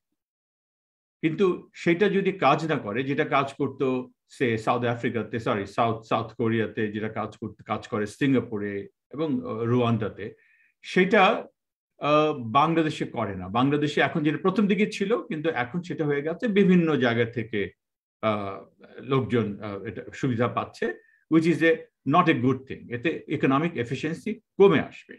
আমি আরো অনেক ডিটেলসে গেছিলাম, এগুলো বড় সম্ভব নয়। আমি একটু এগিয়ে যাই, পরবর্তী স্লাইড প্লিজ। আচ্ছা, আমি শুধু এখানে মার্কসের একটা কনসেপ্ট বলে ছেড়ে দিতে চাই যে বাংলাদেশে এখন স্টেট বিজনেস রিলেশনশিপটা কি পর্যায়ে আছে। কার্ল মার্কস উনি বলেছিলেন যে স্টেট দুরকম ভাবে কাজ করতে পারে। একটা হচ্ছে যে স্টেট একটা অটোনমি থাকবে from the bourgeoisie, from the capitalist class, and it can control discipline, যেটা অনেকটা সিঙ্গাপুর, ঠিক আছে, even to some extent China, যেটা পলিটিক্যাল ক্যাপিটালিজম। আর আরেকটা উনি বলেছিলেন যে স্টেট একটা ম্যানেজার হয়ে যায় ক্যাপিটালিস্ট ক্লাসে। হ্যাঁ, committee to manage the common affairs of the bourgeoisie, যেটা কমিউনিস্ট ম্যানিফেস্টোতে আছে। হ্যাঁ, এই দুভাবে হতে পারে যে ক্যাপিটালিস্ট ক্লাস এত পাওয়ারফুল যে তারাই স্টেটকে কন্ট্রোল করে। এখন বাংলাদেশে আমার ধারণা আমরা ওই স্টেটে যে relative autonomy from the capitalist class, এটা দিন দিন হারিয়ে যাচ্ছে। হ্যাঁ, প্রথম দিকে ছিল, হারিয়ে যাচ্ছে, ইনক্রিজিংলি হারিয়ে যাচ্ছে। 2015-16 পর থেকে ভেরি ফাস্ট ট্র্যাকে হারাচ্ছে। এবং উদাহরণ আমি দেব, এই যে ব্যাংকার্স অ্যাসোসিয়েশন অফ বাংলাদেশ, অথবা বিজিএমইএ, অথবা রিহ্যাব হচ্ছে দ্য হাউজিং, এদের পাওয়ার কিন্তু tremendous. Specially the banking class, the owners of the private banks, they now decide যে ব্যাংক কিভাবে রেগুলেটেড হবে। হ্যাঁ, তোমরা যারা নিউজ পেপার দেখো তোমরা দেখবে সেটা, এবং অস্বাভাবিক পাওয়ার, which means আমরা স্টেটের অটোনমি ভিজাভি দ্য ক্যাপিটালিস্ট ক্লাস হারিয়ে যাচ্ছে, এবং state increasingly at least to some section of the capitalists they are becoming just a manager of them. ওরা যা বলে তা তাদের হয়ে করে দিচ্ছে। এবং এখানে একটা ইন্টারেস্টিং পয়েন্ট আছে কার্ল মার্কসের, যে the concept of class in itself and class for itself. তোমরা বোল্ড দেখতে পাচ্ছ। Class in itself হচ্ছে যে আমি, yes, I'm a capitalist, and I can be even a collective group of capitalists, like, you know, in the APCCI, in that association, but I cannot act as a class. আমার entire capitalist ক্লাসের হয়ে স্বার্থ দেখতে পারি না। আমি আমার নিজের স্বার্থ দেখি, আমি নিজের লবি করি, নিজের স্বার্থ আদায় করি, কালেকটিভলি মুভ করতে পারি না। ঠিক আছে, that would be class in itself. You are a capitalist class, but you cannot act in collective. Okay, আরেকটা হচ্ছে ক্লাস ফর ইটসেলফ। যখন আমি কালেকটিভে করতে পারি, আমার সব ক্যাপিটালিস্টের হয়ে আমি কথা বলতে পারি, এবং সবার সুবিধা আমি আদায় করতে পারি by putting pressure on the state, by dominating the state, then I become class for itself. ঠিক আছে, তো আমার সন্দেহ যে ব্যাংকিং সেক্টরে কিছুটা, ব্যাংকিং সেক্টরে আমি বলবো সবচেয়ে বেশি, কিছুটা গার্মেন্ট সেক্টরেও এই ধরনের ক্লাস ফর ইটসেলফ আসা শুরু হয়েছে। They are now controlling the state. They are telling what state should do. Okay, it is very clear with the banking sector. আচ্ছা, next. ওকে, আমার মনে হয় এত ডিটেলস আমি আর যেতে পারছি না। Next. Sir, I think you can take 15 more minutes maybe and then. Okay, 15 more minutes আমি নিলাম। তারপরে অনেক ডিটেলস এখানে যেতে হচ্ছে। সো এখানে যেটা আমরা দেখতে পাচ্ছি ইনক্লুসিভ গ্রোথ, আমি প্রথমে বলেছি যে এই রেজিম ক্লেম করছে তারা ইনক্লুসিভ গ্রোথে যাবে, ওয়ান অফ দেয়ার ভিশন। ওকে, এখন ইন রিয়ালিটি কি হচ্ছে? ইন রিয়ালিটি কিছু কিছু ক্ষেত্রে ডেফিনেটলি হচ্ছে, when it comes to social protection, when it comes to ওই যে গরিব মানুষের জন্য যেগুলো ডিফারেন্ট কাইন্ডস অফ অ্যালাউন্সেস আছে, যেগুলো সোশ্যাল প্রোটেকশন অ্যালাউন্স বলি আমরা, পলিসি বলি, টু প্রোটেক্ট দ্য পোর, হ্যাঁ, ফ্যামিন থেকে গরিব মানুষকে রক্ষা করা, প্রাইসের উপর একটু কন্ট্রোল রাখার চেষ্টা করা, রিলিফ দেওয়া, এখানে কিছুটা ইনক্লুসিভ গ্রোথ আমরা দেখতে পাই। কিন্তু when it comes to industrial domain আমরা দেখতে পাচ্ছি না। এখানে দেখতে পাচ্ছি increasingly capitalist class is taking over, এবং আমি যেটা একটু আগে বলেছি যে lack of autonomy vis a vis capital meaning হচ্ছে ক্যাপিটালিস্ট ক্লাস, এবং স্টেটের একটা বায়াস আছে যেটাকে আমরা স্ট্রাকচারাল মানে systematic bias against labour. Okay, এবং সেই জন্য যখন দেখা যায় যে আরএনজি ওয়ার্কার্স, আরএনজির কথাই যদি বলি অ্যাজ এ কেস, যেখানে দ্য কনফ্লিক্ট ইজ ভেরি শার্পেন্ড, সেখানে systematically government decades after decades they went against the interest of the labor of the workers. বেতন বাড়াতে দেয়নি, ইন্ডাস্ট্রিয়াল যে সিকিউরিটি, যে কোয়ালিটি যেটাকে বলা হয় সেফটি, সেগুলো মানেনি। সবসময় আরএমজি ওনার্স যা চেয়েছে সেটাই হয়েছে। এবং শেষ পর্যন্ত যেটা দেখা গেল যে যতটুকু ওয়ার্কার্সরা পায় কিছুটা ডেফিনেটলি তো থ্রু ভায়োলেন্স, রাস্তায় নামা, প্রোটেস্ট করা, ভাঙচুর করা, ওই যে remember violence potential. So violence potential এই ওয়ার্কিং ক্লাস যতটা দেখাতে পারে তার মাধ্যমে কিছুটা তারা আদায় করে, কিন্তু কিছুটা আই উড সে 20%, 80% আদায় করতে পারে thanks to international actors, European Union, different kind of international trade union, federations, তাদের প্রেশার, এবং তারা প্রেশার দেয় on the buyers, international buyers তখন বাধ্য হয়, বলে যে ভাই তোমার কিছু ওয়েজ বাড়াতে হবে, ওয়ার্কিং সেফটি বাড়াতে হবে, নাহলে তো আমি কিনতে পারবো না, I have to stop buying from you. তো সেই ভয়ে ওয়েজ বাড়ছে, সেই ভয়ে সেফটি, অ্যাবাউট রানা প্লাজা ডিজাস্টারের পরে যে ডিফারেন্ট কাইন্ড অফ অ্যালায়েন্স যেগুলো হলো আর কি, এগুলো কিছুই হতো না without international pressure. So inclusive গ্রোথটা আমরা যখন দেখি in the context of politics of capital labour relations, তখন কিন্তু ইনক্লুসিভ গ্রোথটা দেখি না, তখন আমরা দেখি bitter class struggle and global class struggle. এইটা আমি প্রশ্নটা বুঝি নাই। Aren't most of the beneficiaries of this development are supporters of what? Hold on. Supporters of people who are elected to the ruling party. We can still see selective violence against the opposition party workers. Can we call this inclusive growth? Nah, inclusive growth, that's a different story. কেন মানুষ support করছে, that's a different story. হ্যাঁ, এটা এই discussion আমি খুব একটা যেতে পারবো না, বাট মানে একটা জায়গায় এক্সপ্লয়টেশন থাকবে, ইনক্লুসিভ গ্রোথ থাকবে না, তারপরেও সেই পার্টি ক্ষমতায় যাবে, is nothing surprising about it. That's a completely different ideological hegemony, অনেক কিছু ব্যাপার আছে। সেই ডিসকাশন আমি আনফর্চুনেটলি যেতে পারছি না, that would be a different topic. But my issue is, এখানে যেটা আমি মেইন কথা বলতে চাচ্ছি, যে politics of capital labour relations is very asymmetric. এখানে ক্যাপিটাল ডমিনেট করে, স্টেট ক্যাপিটালের সঙ্গে থাকে, যতটা লেবার পেয়েছে, inclusive development in terms of wages, in terms of factory standards and so on, সেটা thanks to international pressure, ওটা না থাকলে সেটুকু পেত না। মুভ অন, পরের স্লাইডে যাই। এবং এইখানে যে কথাগুলো, অনেক কথা আছে, কিন্তু যে কথাটা আমি এখানে বলার চেষ্টা করছি যে at the end of the day is a political question, এবং বাংলাদেশে যে লেবাররা ফাইট ব্যাক করতে পারে না ইন এ কালেকটিভ ফর্ম, সেটা হচ্ছে একটা হচ্ছে যে এই লেবার গুলো কন্ট্রোল করে। রিমেম্বার আই টকড অ্যাবাউট পার্টিয়ার্কি, ঘুরে ফিরে দুটো দলই কিন্তু লেবারদেরকে কন্ট্রোল করে পলিটিক্যালি স্পিক। ওকে, এখানে left wing party is extremely weak, left wing trade unionism is extremely weak, যার জন্য alternative কিছু দাঁড়ায়নি to fight for the working people. সেজন্য working people নিজেরা যতটুকু পারে করে, আর ইন্টারন্যাশনাল হেল্প ছাড়া কি তেমনটা এগোতেই পারে না। এর জন্য ওয়ার্কার্সরা অন্যান্য সেক্টরে, informal workers, they suffer a lot because there is no international backers. কিন্তু এখানে ইন্টারন্যাশনাল backers আছে, and the RMG workers are doing a little better, slightly better, not a lot. এখানে ডিটেইলস ডিসকাশন আছে, তোমরা পড়ে নিও।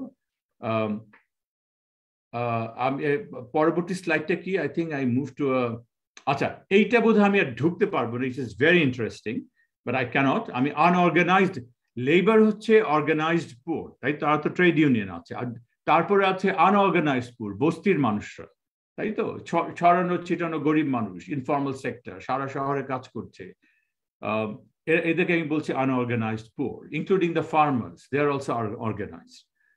তাদের সঙ্গে স্টেটের সম্পর্কটা কি, এটা একটা interesting issue. Maybe Antara, if I get another chance for presentation in the future, I can bring this in.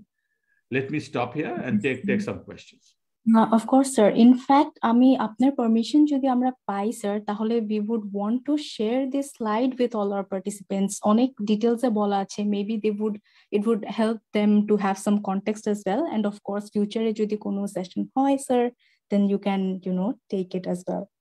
If we have your permission. Yeah, no, absolutely. People can read it. Right, no sir. Lovely. কিন্তু এই সেকশনটা আমি আর cover করলাম না। এই সেকশনটা হয়তো ফিউচারে I can take up. Is that all right? Sir, that's okay. I think সময়ের একটা সবার জন্যই আছে। Right. সেক্ষেত্রে স্যার আমি বলবো যে এখন কি if you want to stop তাহলে কি স্যার আমরা No, I'm stopping. I'm saying in future presentation. আচ্ছা, ঠিক আছে। তখন হয়তো এই পরেরটা আমি নিয়ে আসবো। ঠিক আছে স্যার। Okay? আচ্ছা। Sir, তাহলে we can move on to the question answer Yes, session. of course. Of course, sure.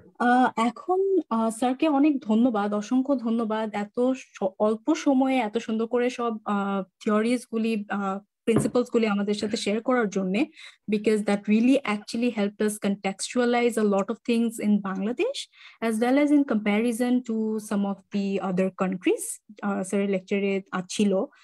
And সেই বলে আমি অ্যাকচুয়ালি সবাইকে বলবো যে যদি কোয়েশ্চেন্স থাকে, either of course you can type it in the comment box or hand raise করলে আমি এক এক করে ডাকলে একটু যদি কোয়েশ্চেনটা শেয়ার করে স্যারের সাথে। একদম শুরুতে আমি দেখছি কায়েস মোহাম্মদ সাইফুল্লাহ ভাইয়া, you have raised your hand, please go ahead. Sir, আমার কোয়েশ্চনটা ছিল এই জায়গায় যে যদি ক্ষমতাসীনদের কাছে যে শিল্প গোষ্ঠীগুলো থাকে ওদের মধ্যে থেকে যদি জাস্ট কিছু সংখ্যক ইন্ডিভিজুয়াল শিল্প গোষ্ঠী হচ্ছে বেশি পাওয়ারফুল হয়ে যায়, তাহলে এটাকে আলটিমেটলি ওই পার্টিকুলার ক্ষমতাসীন দলের জন্য সমস্যাজনক হয়ে যায় না, যেহেতু তারা হচ্ছে তাদের সার্কেলের এলিট গ্রুপ গুলোকে সমানভাবে হচ্ছে খুশি রাখতে পারতেছে না। এটা হচ্ছে নাম্বার 1 কোয়েশ্চেন। এন্ড নাম্বার 2 হচ্ছে স্যার, এই যে সার্কেলের সব রকমের কোম্পানি কিংবা শিল্প গোষ্ঠীগুলিকে খুশি রাখার যে একটা কম্পিটিশন, এই জায়গায় আসলে অটোক্রেটিক গভর্নমেন্ট গুলো কিভাবে আসলে এটা সিচুয়েশনটাকে হ্যান্ডেল করে যাতে কেউ বেশি পাওয়ারফুল না হয়ে যায়, আবার সবাই সমানভাবে খুশি রাখতে পারে, এই ব্যাপারটা ঠিক কিভাবে ঘটে?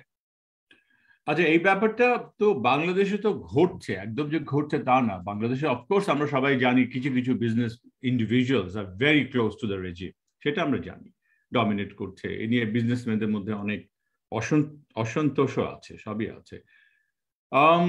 সেটা হ্যান্ডেল করা কিন্তু চেষ্টা করে যে কিছুটা মানে কোনো জায়গায় ছাড় দিয়ে দেয়, কোনো বিজনেস ধরে রাখে, ভেরি সেন্সিটিভ বিজনেস কিছু ধরে রাখে, পাওয়ার সেক্টর পার্টিকুলারলি, বা কিছু জায়গায় আবার ছেড়ে দেয়। গার্মেন্টস ইন্ডাস্ট্রি তো ছেড়ে দেওয়া আছে, এবং ব্যাংক থেকে লোন পাওয়ার ব্যাপারটা তো কেউ মনোপোলাইজ করে না, সবাই মোরলেস পেয়ে যায়।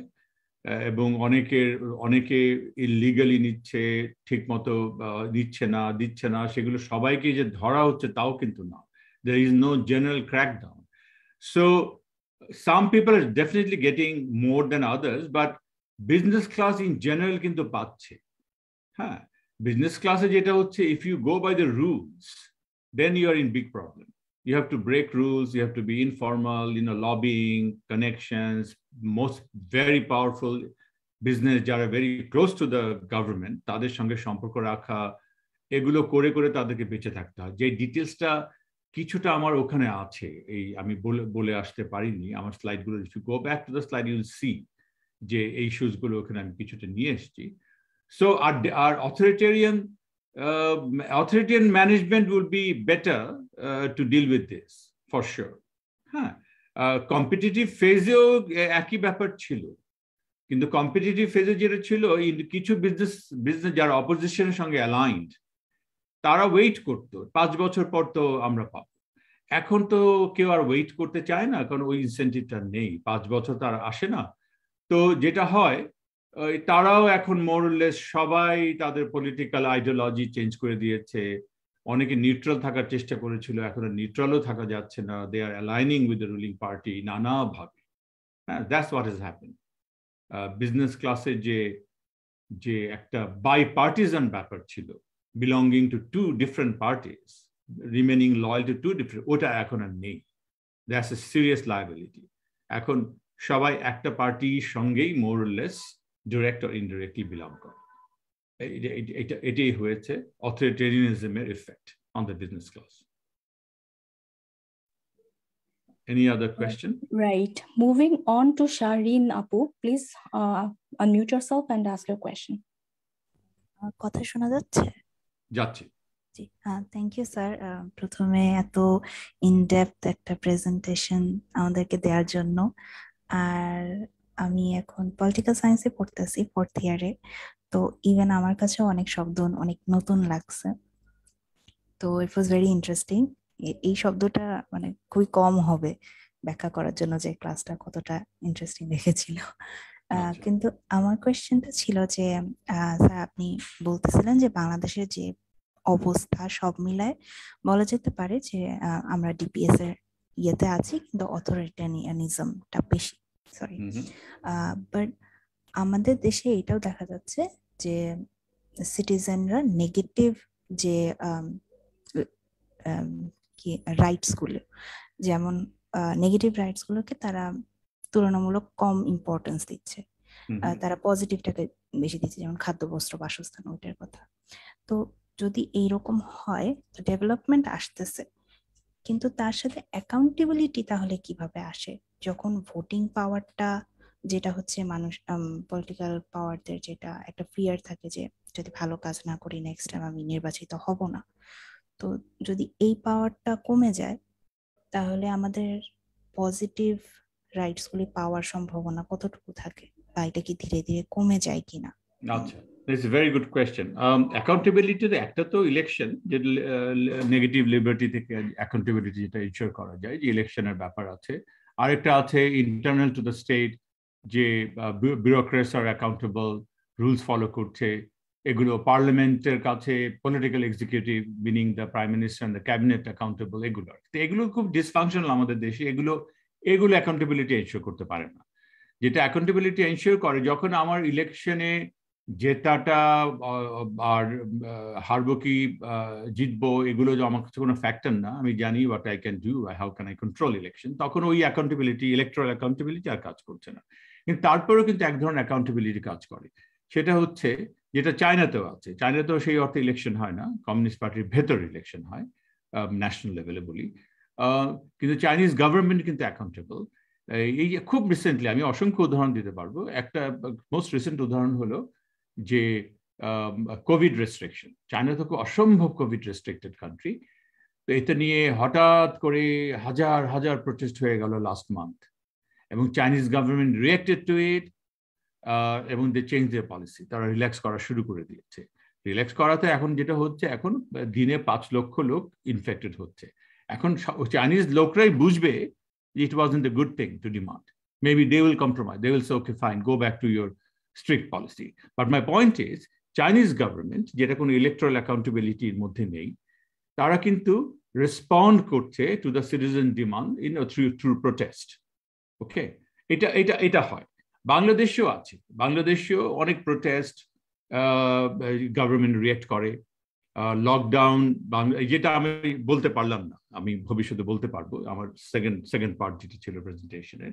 লকডাউন, গরিব মানুষ বলেছে যে আমাকে খাওয়া পড়া যদি না দাও, আমাকে ছেড়ে দাও, আটকে রেখে চলে দাও, আমাকে কাজ করতে দাও।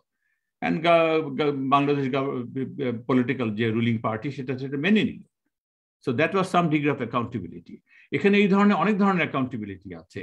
বা গরিব মানুষ যাতে না খেয়ে মরে যায় সেই জন্য ওইসব জায়গায় করাপশন কন্ট্রোল করা হয়, প্রাইস কন্ট্রোল করা হয়, ডিস্ট্রিবিউশনকে একটু ফেয়ার করা হয়, দে ডু থিংস যেটা পারফরমেন্স লেজিটিমেসির সঙ্গে আমি যখন ইলেকটোরাল লেজিটিমেসি, ডেমোক্রেটিক লেজিটিমেসি যখন আমি আর পাত্তা দিই না, কিন্তু তখন আমাকে ডেভেলপমেন্টাল লেজিটিমেসিকে পাত্তা দিতে হয়। এবং ডেভেলপমেন্ট লেজিটিমেসির মধ্যে একটা হচ্ছে পভার্টি কমানো। তো সেটা ওই গরিব মানুষ তখন ওইটা খেয়াল রাখে যে আমাকে অ্যাটলিস্ট ওইটা দিতে হবে, এই পজিটিভ যে লিবার্টি এবং যে ডিমান্ড, সোশিয়াল কমিউনিটি, যেটা যতটুকু পারি আমাকে মিট আপ করতে হবে, নাহলে তো আমার কোনো ধরনের লেজিটিমেসি থাকছে না। ওকে, এইভাবে কিছুটা অ্যাকাউন্টেবিলিটি আসে, not a lot but it does. আমার পয়েন্ট হচ্ছে যে অ্যাকাউন্টেবিলিটি শুধু এই নেগেটিভ লিবার্টি ডিপেন্ডেন্ট হওয়ার দরকার নেই, পজিটিভ লিবার্টি ডিপেন্ডেন্ট হতে পারে, এবং it can have different mechanism, not formal but informal, meaning protest and so on. Thank you sir. Suraiya Parvin Zinat আপু, আপনার হ্যান্ড রেজ করা দেখছি, একটু যদি প্রশ্নটা করেন। আসসালামু আলাইকুম স্যার, আমি জিনাত। অসংখ্য ধন্যবাদ প্রথমে এত সুন্দর একটি সেশন নেওয়ার জন্য। স্যার, আমার প্রশ্ন হচ্ছে, বাংলাদেশ যেহেতু ডেমোক্রেটিক কান্ট্রি, সেক্ষেত্রে বাংলাদেশের বর্তমান যে কনটেক্সট, এটার উপর ভিত্তি করে ইন ফিউচার কি আমরা কম্পিটিটিভ পার্টি সিস্টেম পেতে পারি কিনা, এখানে আপনার মতামত কি? এবং একটা দেশ কি কি পদক্ষেপ নিলে আসলে কম্পিটিটিভ পার্টি সিস্টেমটাকে পুনরায় আনতে পারে, ডমিনেন্ট পার্টি সিস্টেমটাকে বন্ধ করে, বা বাংলাদেশে কি এটার কোনো সম্ভাবনা আছে কিনা? ধন্যবাদ। হ্যাঁ, এটা খুব ডিফিকাল্ট প্রশ্ন। আমি যদি গণক হতাম, গণনা করে বলতে পারতাম, তো আমি তো অ্যাস্ট্রোলজার নই, এটা কারো পক্ষে সম্ভব না। কি হবে এগুলো, মানে history is made by agents in a very decentralised way. কিভাবে কেউ প্রেডিক্ট করতে পারে না, পলিটিক্যাল এলিটরা প্রেডিক্ট করতে পারে না, যারা ওখানে বসে আছে ক্ষমতায়, তারা কেউ কিছু বলতে পারবে না যে আমরা কোন দিকে যাব, আমাদের ডিপিএস থেকে আবার সিপিএস এ ফেরত যাওয়ার ব্যাপারটা। বাট কিছু so this is very uncertain. Okay, এটা কোনো অ্যান্সার দেওয়া যাবে না। কিন্তু যেটা কিছু জিনিস যেটা ইউনিভার্সালি আছে, যে দেশে civil society historically very strong, very independent, very assertive, সেখানে ডিপিএসটা উইক হতে থাকে, সিপিএস ফিরে আসার চান্স থাকে। থিঙ্ক অফ ইন্ডিয়াতে অ্যারাউন্ড ইন্দিরা গান্ধী, উনি মারা যাওয়ার আগে কয়েক বছর, আমি টাইমটা ভুলে গেছি, 75 পসিবলি 74-75-এ she became an authoritarian, completely authoritarian DPS. কিন্তু ওখানকার civil society was strong enough to force her to go back to competitive dominant party system, মানে more non-authoritarian, মানে ডেমোক্রেটিক ডিপিএস দিকে যাওয়ার দিকে চলে গেছে। সো ইন্ডিয়াতে হয়েছে সেটা। শ্রীলঙ্কায় একটু conflicting, but Sri Lankan resistance from the society is strong enough যে রাজাপাকসেকে হারিয়ে দেওয়ার মতো করে। আমাদের দেশে unfortunately civil society is extremely weak, plus very partisan.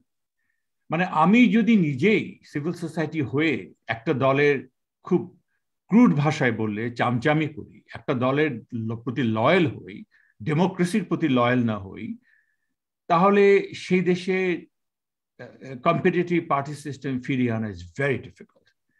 আমি যদি বলি বাংলাদেশে কম্পিটিটিভ পার্টি সিস্টেম ফিরে আনার ভবিষ্যৎ অন্ধকার। আমাদের হয়তো এই ডিপিএস সিস্টেমই দিয়ে চলতে হবে, এবং হয়তো এর পরিবর্তন ঘটবে এখানে সেখানে, কিন্তু সিস্টেমটা ডিপিএস এর মধ্যেই থাকবে এবং অথরিটেরিয়ান ভ্যারিয়েন্টের মধ্যেই থাকবে। এটা আমার ব্যক্তিগত ধারণা, আমি হয়তো ভুল প্রমাণিত হতে পারি কোনো এক সময়। Thank you, sir. Moving on to the next question, Mirza Hassan bhai. First of all, thank you, sir. My question is, what is the main element that helps a dominant party system state is sustain? And is DPS really sustainable? Isn't it bound to fail? এখন time frame দেওয়া তো মুশকিল। বাংলাদেশে তো 2014 থেকেও যদি ধরি, আমি একটু আগে থেকেই ধরবো, আছে তো বহাল তবিয়তে আছে, দিন দিন শক্তিশালী হচ্ছে। So it's very difficult, very difficult. There is no inevitability in terms of, you know, the demise of dominant party system. It can continue for 30 years, 50 years, and on and on. Malaysia te mone hoyechilo kono dini jabe na. It existed for 40 years, then collapse kore gelo. Ekhon, you know, ekhon ekta competitive party system okhane ache, keu seta expect koreni, সেগুলো হয়। So it's very difficult. Bangladesh's dynamics থেকে বাংলাদেশ দেখতে, বাংলাদেশে conditions are very poor. আগে বলেছি আমাদের civil society is very weak. আমাদের court system, judicial system is very weak, very partisan, politicized. ওখান থেকে রেজিস্ট্যান্স আপনার যেটা পাকিস্তানে আসে, to some extent Sri Lanka আসছে, to some extent ইন্ডিয়াতে আবার নষ্ট হয়ে যাচ্ছে বিজেপির আন্ডারে, ওখানকার even higher judiciary biased হয়ে যাচ্ছে। তো India is looking forward to a very bad, you know, scenario. Bangladesh is probably the worst country in South Asia in terms of weakness of civil society, in terms of weakness of institutional bodies, যার জন্য DPS কে challenge করার মতো কেউ নেই। Seriously challenge. People are cynical, people are indifferent, middle class asha cherhe diyeche, they just want stability and to make, you know, bhodro bhabe beche thakar chesta korche. That's it. So ami jani now you can read from my whatever I've said. Answer pele kina. I got it, sir. Thank you, sir. My another perception is that why people are not bothered about their rights. I mean, we don't care that we are not getting able to. Who is we? Mirza, ekhane we take. I mean, ordinary people. Tumi ami. Ordinary people, sir. I mean, they are not bothered that they are not. Tumi ami kintu ordinary people na. Ordinary people gorib manush. Aro gorib ekanto gorib bostir manush, krishok. Okay. Shahre তারা তাদের survey বলে যে তারা least interested in negative rights, they are more interested in positive. বেঁচে থাকতে চায় তারা প্রথমে, তাদের কাছে মোস্ট ইম্পর্টেন্ট ডিগনিটির জন্য মোস্ট ইম্পর্টেন্ট এলিমেন্টস হচ্ছে যেটা তারা চায়, সেটা হচ্ছে মানি, হাউস, ক্লোথ, এগুলো, ফুড। ঠিক আছে, ওগুলো যদি একটা অথরিটেরিয়ান সিস্টেম প্রোভাইড করতে পারে, দে আর happy. Okay, so that's rational, that's logical. এটা নিয়ে কোনো সমালোচনা করার কোনো কিছুই নেই। Okay, I hope I have answered your question. Right. Yeah. Moving on to Sajid Hassan bhai, I think উনি চ্যাটেও একটা প্রশ্ন করছিলেন, sir, is there any chance of a comeback from caretaker government in Bangladesh? এটা বললাম তো, এগুলো স্পেকুলেশনস করা very difficult কি হবে না হবে। গ্লোবাল, আমার কাছে বাংলাদেশের পলিটিক্যাল চেঞ্জ ইজ গ্লোবাল। হ্যাঁ, গ্লোবাল অ্যাক্টরসটা কিভাবে রিয়েক্ট করছে, গ্লোবাল প্রেশার আছে কিনা ইলেকশনকে ফ্রি অ্যান্ড ফেয়ার করার জন্য। হ্যাঁ, আমাদের দেশের, আমাদের পক্ষে সম্ভব না, আমাদের পক্ষে মানে আমরা সিটিজেনরা, আমাদের পক্ষে সম্ভব না কিছু চেঞ্জ করা। অপোজিশন পার্টি এখন দেখা যাচ্ছে তারা চেষ্টা করছে, কিন্তু there is a limit. আমার ধারণা আর বেশি দূর এগোতে পারবে না। There will be violent suppression. International situation আমাদের পক্ষে না, ইন্টারন্যাশনাল সিচুয়েশন এখন ক্যাম্পস হয়ে গেছে। আমেরিকা, ইউরোপ প্রেশার দিলে চায়না, রাশিয়া উল্টো দিকে যাবে। আমাদের রেজিমগুলোর, শুধু বাংলাদেশ না, মোস্ট অফ দ্য ডেভেলপিং কান্ট্রিজের রেজিমগুলো যারা ডেমোক্রেসি দিতে চায় না, তারা they have now different patron international, যে ঠিক আছে আমেরিকা তুমি মাতব্বরি করছো, ইউরোপ তুমি মাতব্বরি করছো, দরকার নেই, আমি আমার চায়নার সঙ্গে আমি ডিল করব। চায়না কোনো কন্ডিশনস ইম্পোজ করে না। ঠিক আছে, so China, rise of China as a major economic পাওয়ার এবং তার ইনভেস্টমেন্ট, বাংলাদেশে তো ডমিনেন্ট ইনভেস্টমেন্ট চায়না, আফ্রিকাতেও তাই। And China is not bothered about political governance, they don't care. এটা একটা বার্গেনিং পাওয়ার দিয়ে দিয়েছে আমাদের রেজিমগুলোকে, আমরা বা আদার কান্ট্রিজ, পাকিস্তান বা হোয়াটএভার। সেই জন্য সে প্রেশার নেই। সেই জন্য এই ধরনের ট্রানজিশন, আবার কেয়ারটেকার গভর্নমেন্ট ফিরে পাওয়া, এগুলো extremely uncertain, most unlikely based on the facts, based on the global facts. আমার emphasis is on the global actors, তাদের behavior. সেখানে আমরা মানে আমাদের, আমি কোনো আশা আলো দেখছি না সেখানে। ঠিক আছে, that's my but I may be proved wrong any day. Right, thank you, sir. Tanzina Rahman question করছেন, sir, as law student, we often get the question if we believe that a country has rule of law. Sir, how will you categorize rule of law? As positive liberty or as negative liberty, or something in between? In between would be the safest answer. It should be the combination. তাই না? এবং আমাকে যদি বলো, I'm not a legal scholar, but as a social scientist, আমি বলবো বাংলাদেশের, given the historical context, the level of development, the level of poverty and so on, rule of law should be more emphasize the positive liberty. And negative liberty to acheই, কিন্তু positive liberty should get the highest importance. এবং তোমাদের মতো লয়াররা, people should fight for positive liberty by different kind of, PIL, public interest litigation, for people's housing, people's other rights, people's right to food, right to shelter. এগুলো prominence পাওয়া উচিত বাংলাদেশে, যেটা unfortunately আমাদের human rights groups গুলো সেদিকে যায় না। They are more into negative liberty. হ্যাঁ, নেগেটিভ লিবার্টি এই ইন্ডিভিজুয়াল ওই ইন্ডিভিজুয়ালকে হেল্প করবে, but not the collective. So that's my position. But the safest answer is that we want both, but mostly positive liberty. That's my bias. Right. 11টা বেজে গেছে, তুমি আরো continue করতে চাও? স্যার, লাস্ট একটা প্রশ্ন দিয়ে শেষ করছি। Poor people may seem weak individually, but they are the most powerful stakeholder collectively. We have seen many revolutions in this country against all odds, but we don't see it anymore. What is the main reason? The fear of punishment or something else? Fear of punishment হতে পারে, but number one হচ্ছে they are not organized. যেটা আমি বলে আসছি না, যে trade union is the weakest. Bangladesh's left-wing political party is probably weakest in the world. So there is no political party to organize them, to represent them. Farmers are completely, there is no trade union, no association of farmers in Bangladesh. And the informal sector যারা কাজ করে, যারা বস্তিতে থাকেন, urban areate, they're absolutely disorganized. There is no collective force. Okay, I mean, unfortunately, our second part is about that. When you do poro, then you get a sense that how unorganized poor do whatever they do, to what extent they can do. So that's the reason. So lack of organization, lack of political representation, which is collected by political party, lack of representation by the civil society. These are the reasons that poor people cannot fight back, cannot claim their rights properly in Bangladesh. Right. With that, I think we conclude our question and answer session. I think আরো কিছু participantদের হয়তো প্রশ্ন ছিল, সময় সাপেক্ষতার কারণে আজকে নিতে পারছি না আমরা।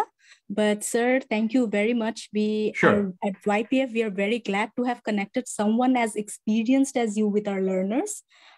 আমাদের participants-দেরকেও actually thank you দিতে হয় for their active participation and all their questions. Yes. And sir, আপনার যদি কিছু বলার থাকে as concluding remark, সেটা শুনে আমার মনে হয় আজকের মতো আমরা শেষ করতে পারি। Sure. Thank you for inviting me. একটা ভালো সুযোগ হলো to meet the young people. আমি আমার ক্লাসে করি, I really enjoy that. এখন আরো লার্জার স্কেলে করলাম, ভবিষ্যতে হয়তো আরো সুযোগ দেবে। আর আমি যেটা বলবো for the young people, সেটা হচ্ছে যে আমাদের দেশে সিভিল সোসাইটি লিডার্স, আমাদের দেশে মিডিয়া, এগুলো অনেক কিছু বলে যেগুলো মানে based on very old fashioned theoretical assumptions. Okay, যেমন সবাই বাংলাদেশে সবাই চায় ভালো ইলেকশন হোক, বাংলাদেশে সবাই চায় লিবারাল ডেমোক্রেসি প্রতিষ্ঠিত হোক, বাংলাদেশে সবাই চায় কি ইন্ডিপেন্ডেন্স অফ জুডিশিয়ারি, এগুলো সবই ভালো জিনিস, কিন্তু সবাই চায় না। ওকে, সার্ভে করে দেখা যায় সবাই এগুলোতে ইন্টারেস্টেড না, people are interested in different things. এটা মাত্র একটা উদাহরণ আমি দিলাম। তো হোয়াট আই এম সেইং যে তোমরা চেষ্টা করবে অল্টারনেটিভ সোর্স থেকে ইনফরমেশন নেওয়ার জন্য, ক্রিটিক্যাল থিঙ্কিং অ্যাপ্লাই করার জন্য।